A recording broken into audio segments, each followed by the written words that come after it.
of the first steps in exploring these basic concepts is exploring mindfulness. And I'm sure you've heard the term.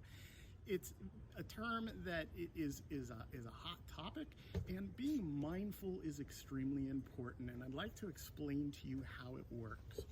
Okay, so it's simply the act of remaining present. It's remaining in the here and now. And most of us find it very difficult to just simply let go. We hold on and hold on and hold on so tight because of fear. And it's that proverbial leap of faith, that letting go that we need to take. Mindfulness helps us out a lot. And I'd like to talk to you a little bit more about the past and the future.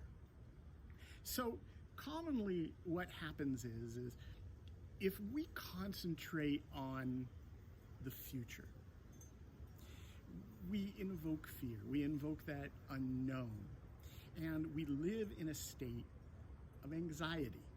So if we're living in the future, we're living in anxiety, and that becomes a real problem, and it causes an extreme amount of stress. I'm sure you've all been through this.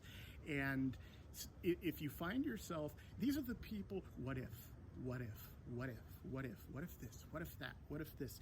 And then what we do is we tend to catastrophize. We tend to make things worse, and we create anxiety, and sometimes we have anxiety attacks. And then what happens with anxiety attacks is we have anxiety about anxiety, and it keeps looping and compounding.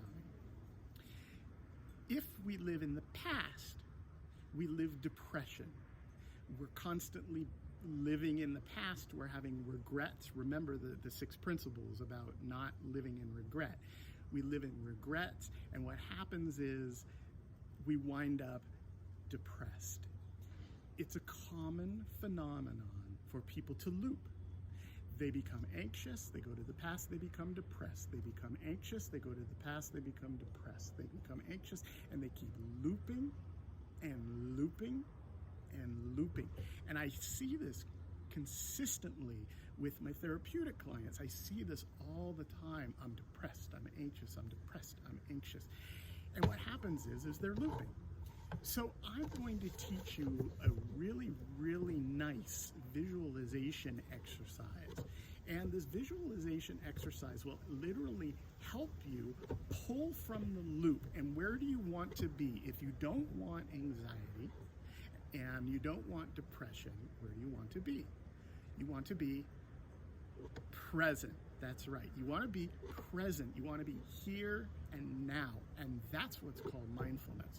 So through this visualization exercise, we're literally going to be able to utilize that to pull from that loop and become present. And you can use this exercise over and over and over if you find yourself looping or becoming anxious. And this is one method that will be used extensively in Reishakti yoga. So what I'd like you to do, this is an exercise called Become the Observer.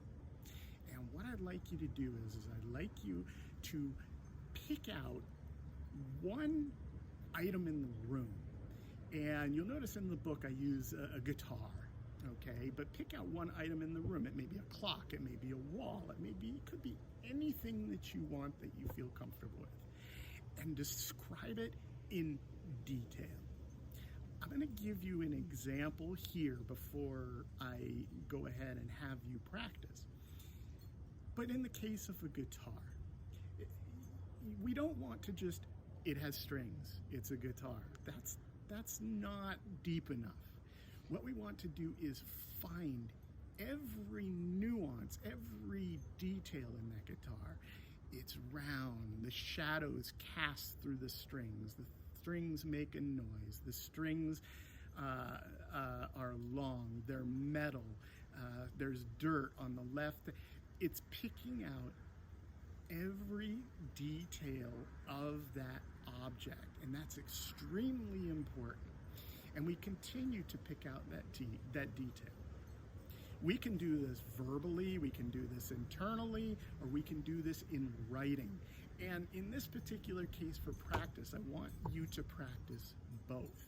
I want you to, actually, I want you to practice in writing, and then I want you to practice internally and verbally. So I guess it's all three. But I want you to give it in detail, and there's a reason that I want you to practice all these different methods, and that's because we're using different methodology within the brain.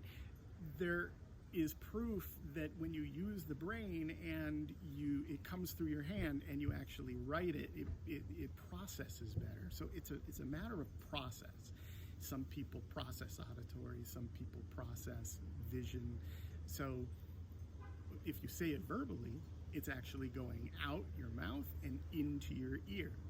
So again, processing becomes very important. So I'd like you to try it in all these different methods, and I'd like you to, again, if you need to reference the book, go into the book and look at the guitar and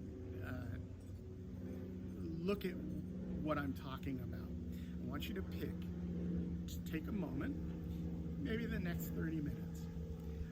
I want you to pick one item in your house and describe it in detail. Give as much information as you possibly can. What this does is it stops the brain from looping anxiety, depression, anxiety, depression, anxiety, depression, because you're concentrating on something present, here and now, something in the room. It will literally pull you from that loop and bring you present. And when you are present, that means you're being mindful. So have some fun, stop the tape, give it a shot, and do some practice on visualization with an object in your room. Become the observer.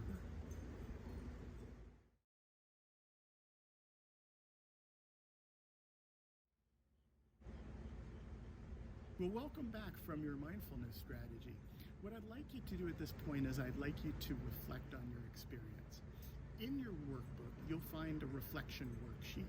And what I'd like you to do is I'd like you to answer the questions, to look within and determine positives and determine strengths and maybe weaknesses where you may be able to do better. There's only one way to get better across the board, and that's simply